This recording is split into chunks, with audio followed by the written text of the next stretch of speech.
Honours subject mathematics. Rajan Kumar, masters in political science. मैं हिंदी के बारे में बात करना चाहता हूँ और सर आपके सामने इंग्लिश का प्रोसीजर हम स्टार्ट करें। जैसे पहला कि एक मिथ बनाया गया है कि इंग्लिश एक ग्लोबल लैंग्वेज है, जो कि एकदम झूठ है। ठीक है, जैसे अगर आप यूरोप के भी कुछ देशों को देखिएगा, क्योंकि हम लोग कॉलोनियल कंट्री में रहे, हम गुलाम रहे हैं, तो हमारे ऊपर थोपा गया कि इंग्लिश एक वैश्विक लैंग्वेज है। अगर आप देख पाएंगे यूरोप का खास करके कॉन्टिनेंट को देखिएगा, तो आपको जस्ट बगल में इंग्लैंड के बगल में स्पेन है, स्पेन अपना स्पेनिश बोलता है, पुर्तगाल पुर्तगाली बोलता है, फ्रांस वाले फ्रेंच बोल रहे हैं। मतलब किसी का लैंग्वेज इंग्लिश से कोई लेना देना नहीं, प्रॉपर अलग अलग है।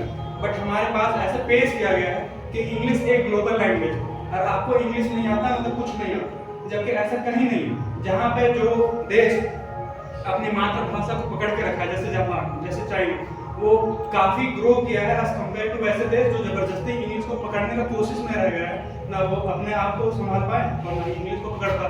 तो ये हमारे सामने विडंबना है कि ऐसा हमारे पास पेश किया गया है कि इंग्लिश सर्वोपरि है और सबसे बेहतर। अभी हम कुछ उदाहरण देंगे जहाँ पे आपको समझ में आएगा कि इंग्लिश उतना भी अच्छा नहीं जितना हम लोग ऐसे ट्रीट कर रहे हैं। सर कुछ बोलेंगे?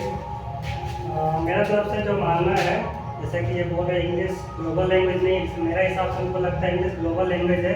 ज़्यादातर देशों में जो डेवलप्ड है वो कम्युनिकेशन का मीडियम जो लेते हैं इंग्लिश में ही कम्युनिकेट करते हैं एक दूसरे के साथ, है ना। खास करके हम लोग आज के डेट में टेक्नोलॉजी में देखते हैं, इंटरनेट के माध्यम से कुछ भी चीज़ हम लोग जानकारी लेना चाहेंगे, ज़्यादातर चीज़ हम लोग को इंग्लिश में ही मिलेगा। तो ज़्यादातर जैसे अंग्रेज का शासन है वो एक बात है, तो उसमें उस हिसाब से इंग्लिश चल रहा है। फिर भी देखा जाए इंग्लिश वर्ल्ड वाइड कनेक्ट होने के लिए एक माध्यम बना हुआ है, जो कि समझ रहे हैं, बहुत कोई मान रहे हैं, इसका यूज़ हो रहा है। और जैसे एजुकेशन की बात करेंगे, खास करके इंडियन एजुकेशन में स्टार्टिंग में जो बच्चे हैं, जितने भी गार्जियन चाहते हैं अगर फाइनेंशियल कंडीशन अच्छा हो तो अपने बच्चे को इंग्लिश मीडियम में पढ़ाना चाहेंगे, क्योंकि वहाँ से जो बच्चे निकलते हैं और नॉर्मल जो गवर्नमेंट स्कूल के बच्चे हैं हिंदी मीडियम वाले, उन लोग के सोच पे थोड़ा सा परिवर्तन देखा जाता है। ये चीज़ है, धीरे धीरे करके हायर एजुकेशन की जब बात करेंगे, जैसे मैंने साइंस लिया है तो साइंस में हिंदी में पढ़ाई नहीं होती है अगर आप 11th 12 इंटरमीडिएट करते हैं। क्या आपकी नज़र में कोई वैसा है कॉलेज? बहुत सारे, जैसे अगर हम अभी बता दें कि हम इंटर साइंस कॉलेज से हैं, झारखंड का नंबर 1 साइंस कॉलेज है। अगर आपको नियर बाय एडमिशन भी चाहिए तो उसमें से 80 प्लस चाहिए, 80 प्लस चाहिए। अगर आपको ऐसा मान्यता रखे हैं कि ये तो हमारे समाज की विडंबना है कि इंग्लिश को उतना ज़्यादा प्रायोरिटाइज किया गया, जो कि उतना लाइक है नहीं। अगर आपको ऐसा लगता है कि हिंदी पढ़ना, अगर इंग्लिश के बच्चे बहुत उन्नति कर पा रहे हैं, तो हम कहना चाहेंगे एक बार फिर से शायद तो डीपीएस के बच्चे बहुत आगे होने चाहिए। इंग्लिश अगर उतना ही मुख्य है तो इंग्लैंड के सारे साइंटिस्ट वहीं से पैदा होने चाहिए। अगर इंग्लिश उतना ही इंपॉर्टेंट है तो विलियम शेक्सपियर जैसे ही लोग आने चाहिए। अगर आपको ऐसा मानना है तो अगर एक बार गांधी जी का ऐसा कहना था कि रविंद्रनाथ टैगोर से बड़ा कोई कवि नहीं, उनका एक बार ऐसा कहना था। और इस बात के लिए हमारे पास एक निराला है, सूर्यकांत त्रिपाठी निराला, उन्होंने इस बात को क्लेम किया था गांधी जी के घर पे जाके कि कभी आपने निराला को पढ़ा, कभी आपने दिनकर को पढ़ा। आपको ऐसा कैसे लग सकता है कि रविंद्रनाथ टैगोर ही नेशनल कवि हो सकते हैं क्योंकि वो अंग्रेजी में लिखते हैं? इसलिए हमारे हिंदी कवियों को कभी आपने पढ़ा है? कभी अगर आप रश्मिरथ एक बार उठा के पढ़ के देखिए, आपको ऐसे ऐसे शब्द अचूक मिलेंगे जहां पे रविंद्रनाथ टैगोर कहीं आसपास नहीं दिख पा रहे। रविंद्रनाथ टैगोर एक रिप्रेजेंटेटिव हो सकते हैं। अब रविंद्रनाथ टैगोर को गीतांजलि के लिए नोबेल प्राइज मिला 1930 में, हो सकता है इसलिए मिला क्योंकि ये अंग्रेजी की पद्धति है कि जो हमारे पिछलग्गू बनेंगे, जो हमारे जैसे बनेंगे, उनको क्यों नहीं सराहा जाए, उसको क्यों नहीं ख्याति दिया जाए। ऐसा कोई जरूरी नहीं कि अगर आप अंग्रेजी में ही कर पा रहे हैं तो आप बहुत अच्छे हैं, अगर आप हिंदी में कर पा रहे हैं तो आप निचले स्तर के होते चले जा रहे हैं। हम फिर से कहना चाहेंगे कि अगर सिर्फ अंग्रेजी के माध्यम में अगर आप अपने आप कमांड करके रखे हैं, आप अपना मान रखें कि इंग्लिश सर्वोपरि है, हम फिर से एक बार नोटिस करवाना चाहते हैं अगर ऐसा होता तो इंग्लैंड के सारे आदमी अंग्रेजी बोल पा रहे हैं। सिर्फ भाषा ये मायने बिल्कुल नहीं रखता कि आप क्या बोल रहे हैं। अगर अंग्रेजी में हम 4 गालियां दे दे तो हम कूल बिल्कुल नहीं कहलाएंगे। अगर हिंदी में कुछ शाब्दिक अर्थ बोल पा रहे हैं तो हमारे लिए बहुत गौरवपूर्ण बात होगी और कुछ व्यवहारिक बात भी होनी चाहिए, ना कि सिर्फ भाषा इंपॉर्टेंट है। आप क्या बोल रहे हैं वो ज्यादा इंपॉर्टेंट है। अगर आप हिंदी में ही कुछ अच्छा बोल जा रहे हैं बहुत अच्छी बात है, अगर अंग्रेजी में भी आप 4 गालियां देकर निकल जा रहे हैं आपको खुद नहीं पता। हम कहना चाहते हैं कि विलियम शेक्सपियर, जिन्होंने इंग्लिश का अपने आप में पितामह के तौर पे देखा जाता है, पूरा जीवन उन्होंने इस बात पे अपने आप में रिग्रेट करके मर गया कि हम हिंदुस्तान में नहीं पैदा हो पाए, हमारे पास उतनी शब्द शैलियां नहीं हो पाई। एग्जाम्पल के तौर पे हम देना चाहते हैं कि हमारे हिंदी में इतनी भाषाएं हैं जहां पे हम हर एक चीजों को स्पेसिफाई कर सकते हैं। जैसे कि हमारे पास एक तरीके के होते हैं कि हम मौसी को मौसी बोल सकते हैं, मामी बोल सकते हैं, हम बुआ को बुआ बोल सकते हैं, लेकिन बशर्ते यही अंग्रेजी में आ जाइए तो वहाँ सबके लिए मदर इन लॉ होता है, कारण कि उनके पास शब्द ही नहीं। अगर हम पापा को पापा बोलते हैं, अंकल को अंकल बोलते हैं, मामा को मामा बोलते हैं, फूफा को फूफा बोलते हैं, ये इसलिए बोल पाते हैं क्योंकि हमारे पास इतने शब्द हैं। उन सबके पास एक ही शब्द आता है कि फादर इन लॉ, ठीक है। अगर आपके पास ससुर है, ससुर बोल पाते हैं। हम कहना चाहते हैं अगर उनके पास है इतने शब्द शक्ति तो निकाले, हमें बताएं कि हमारे पास इतने शब्द शक्ति है। और हम कहना चाहते हैं ऐसा कौन सा रिश्ता बना देते हैं आप कि मदर इन लॉ हो जाते हैं। कानून की दृष्टि से कोई किसी की माता नहीं होती, कानून की दृष्टि से कोई किसी का पिता नहीं होता। ये हमारे ऊपर थोपा गया है कि मदर इन लॉ है, कानून के हिसाब से वो आपकी माता हुई, कानून के हिसाब से वो आपके पिता हुए। कोई भी रिश्ता कानून जबरदस्ती नहीं बना सकता। और हम किसी चीज को बस अंधा अनुकरण करे चले जा रहे हैं कि इसका मतलब क्या है, हमारे समाज को कोई पता नहीं।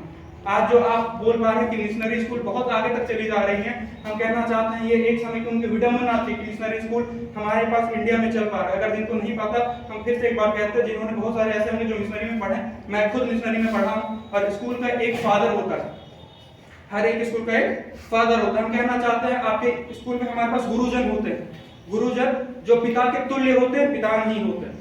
आप ऐसे कैसे समाज में पैदा हो गए कि जिसमें आपके पास दो दो पिता हो गए। घर में आपके पास पिता है, अंग्रेजी में यहाँ पे फादर हो गए। फादर कैसे हो सकते हैं कोई हमारा? ऑलरेडी हमारे पास घर में एक फादर है, तो स्कूल का फादर कैसे हुआ?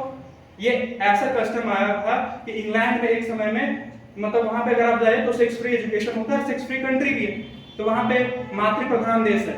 जब माँ गर्भवती हो जाती है, उनके पास पिता का नाम देने के लिए कोई नहीं होता, तो मिशनरी में अडॉप्ट करवा देते हैं। तो मिशनरी में चले जाते हैं, तो वहां पे एक फादर होता है ताकि बच्चा उसको फादर कह सके, क्योंकि उसके पास फादर कहने के लिए कोई नहीं है। आलम हमारे पास ये हुआ कि हर घर में दो दो फादर होकर रखे हैं। मिशनरी उतना भी अच्छा नहीं, हाँ माने कि कुछ स्तर तक वो हमारे लिए बहुत काम किए हैं, बट उतना जरूरी नहीं कि आप सारी की सारी चीजों को अकम्प्लिश करें। सही पढ़ो।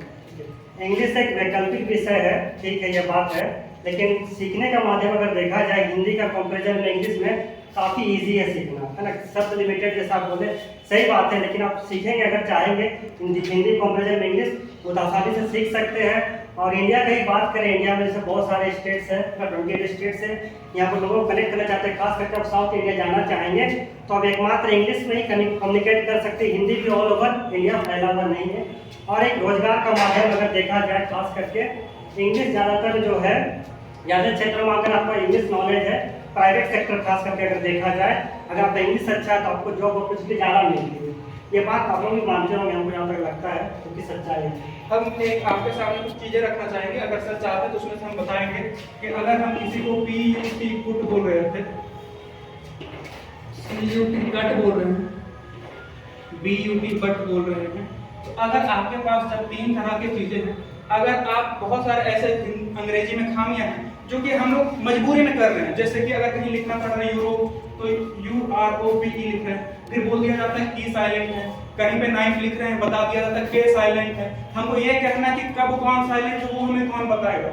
हम अंधा के जैसे उनके जो वो छोड़ चुके हैं, क्योंकि उनके यहाँ पे K का बहुत मान्यता नहीं है, उनके यहाँ पे E का कोई मान्यता नहीं है। साइकोलॉजी में P लिखना जरूरी है, सुनामी में T लिखना जरूरी है। वो हमारा भाषा है कि नहीं, जबरदस्ती हमारे पर रगेड़ा जा रहा है कि आपको सीखना है, यू हैव टू लर्न। और इनका कहना बहुत सही बात है, और ये हमारे समाज की गंभीरता को दिखाता है कि हम लोग इतने अंधे हो गए हैं, जहाँ पे अगर हम बताना चाहते हैं कि हम सब एक शिक्षक बनने वाले हैं, आप कहीं भी अगर सरकारी स्कूल में ना हुआ, अगर आप प्राइवेट में जाइएगा, अगर आप हिंदी सब्जेक्ट के भी टीचर बनिएगा, मजबूरी का आलम यह है कि आपको अंग्रेजी में ही इंटरव्यू देना पड़ेगा। ये हमारे समाज की विडंबना है। उसका मतलब ये बिल्कुल नहीं कि अगर हम नहीं कर पाए तो हम पिछड़े हो गए। यकीन मानिए आप कबीरदास भी बन सकते हैं, कोई जरूरत नहीं। अगर आप में ज्ञान की खोज होगा, अंग्रेजी वाला आपके लिए सीखेगा कि हमको हिंदी सीखना है, आपको बिल्कुल जरूरत नहीं। जिसमें से ज्ञान की ज्वाला निकलती है ना, अनुभूति होती है, वहां पे लोग आते हैं। जरूरी नहीं कि आप अपने आप को मोल्ड करना स्टार्ट कर दें। जानना अच्छी बात है, हर भाषा जानिए, लेकिन अगर आप किसी को ये बोल रहे हैं कि ये सर्वोपरि है, वहीं पे वो भाषा गलत हो जाता है। आपको सर्वोपरि होने का कहीं पे किसी को नहीं हो सकता। गांधी जी जीवन भर में अपने आप को सर्वोपरि नहीं कहा पाए, किसी के चले जाने के बाद कुछ चीज निरंतर होता है। हमारे समाज ऐसा बनाया गया है कि English is the best, nothing is best. हम कहना चाहते हैं how English is the best. अगर आपका उतना ही बेस्ट था, आपको लगता है कि भारत चलो पिछड़ा वर्ग है और इंग्लिश अगर उतना ही अच्छा था, तो बगल वाला स्पेन बहुत पढ़ा लिखा देश है, उसको क्यों नहीं सिखा पाया? आपका देश बगल में है नीदरलैंड, उसको क्यों नहीं सिखा पाए कि प्लीज आप डच मत बोलिए, आप इंग्लिश बोलिए, बहुत अच्छा भाषा है। आपके बगल का देश है फ्रांस, तुरंत सिखाइए कि प्लीज इंग्लिश बोलिए, फ्रेंच अच्छा लैंग्वेज नहीं है। हम पिछड़े थे तो आप हम पे ऊपर थोप के चले गए कि इंग्लिश बहुत अच्छा था, इंग्लिश सीख लीजिए। क्यों बगल वाले देश नहीं सिखा पाया? आप में कमियां हैं इसलिए नहीं सिखा पाया, और वो कमियों को जान पाता है। हम एक समय मानते थे, हम मूड थे, कमजोर थे, हमारे ऊपर थोप दिया गया। हमारे दादा परदादा हम उतने समझदार नहीं थे, कारण कि ये हमारी कमियां हैं कि हमारी शिक्षा पद्धति संस्कृति में रही, हमारे लोग नहीं समझ पाए। आम